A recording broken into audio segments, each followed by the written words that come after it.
নেপালে আটকে প্রাক্তন তৃণমূল বিধায়ক শুভ্রাংশু রায়ের স্ত্রী। তার স্ত্রী শর্মিষ্ঠা ভৌমিক রায়ের সঙ্গে যোগাযোগ করা যাচ্ছে না গতকালের পর থেকে, দাবি শুভ্রাংশু।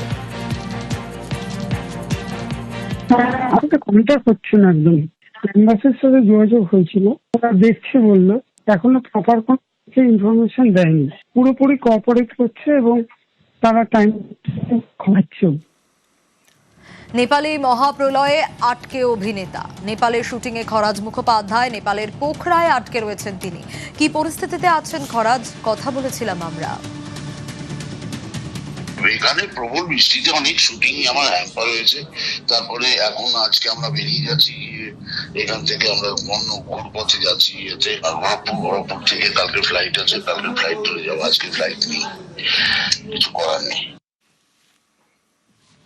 মহাপ্রলয়ের ঘণ্টাখানেক আগে বুধবার সকাল 8:20 শেষ কথা। তারপর থেকে ফোনে আর কোনো সাড়া মিলছে না। নেপালে কাজে গিয়ে নিখোঁজ বাঁকুড়ার অশোক পাল। হরপা বানে তছনছ নেপালের রসুয়া। রাক্ষসের স্রোতের তাণ্ডবে ভেঙেছে সেতু। মারাত্মকভাবে ক্ষতিগ্রস্ত হয়েছে একাধিক জলবিদ্যুৎ কেন্দ্র ও পরিকাঠামো। সেই রসুয়াতেই একটি জলবিদ্যুৎ প্রকল্পে কাজ করছিলেন বাঁকুড়ার ইন্দোপুরের মধুনিয়া গ্রামের বাসিন্দা অশোক পাল। বর্ধমানের লাকুড়দিতে তার বোনের বাড়ি। বোন জানিয়েছেন, বুধবার সকাল 8:20 দাদার সঙ্গে ফোনে কথা হয়েছিল। বানের তোরে যেখানে সেতু ভেঙেছে সেখানেই দাদা কাজ করছিল বলে জানিয়েছেন তিনি।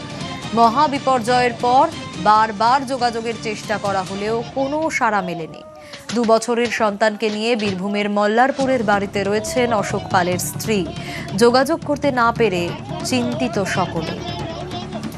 টিভিতেই দেখে যে নেপালে এরকম হরপা বান হয়েছে, দিয়ে তো মানে বানটা দেখেই তো আমরা সব চিন্তায় পড়ে গেছি। আর দাদা ওখানেই আছে। ওখানেই কাজ করতো? হ্যাঁ, ওখানেই কাজ করে। ওই যে সেতুটা ভেঙে যাচ্ছে, হ্যাঁ হ্যাঁ, যেখানে কাজ করতো সেই পাওয়ার প্রজেক্ট। আর কিছুই দেখতে পাচ্ছি না তো। ওই সকল কালকে সকালে যোগাযোগ হয়েছে, তারপর থেকে আর যোগাযোগ হচ্ছে না। আমরা চাই ওর খবরটা একটু পাই, যাই হোক করে কেমন আছে। ওখানে কি কাজ করতেন? মানে পাওয়ার প্রজেক্টের কাজ করতে। কোম্পানির আরো কারোর সঙ্গে বা ওই অফিসের সঙ্গে যোগাযোগ করেন? না, আমরা করেছি, কিন্তু তারা ওর সঙ্গে কোনো কন্ট্যাক্ট করতে পারছে না, কেউ ওর খবর দিতে পারছে না।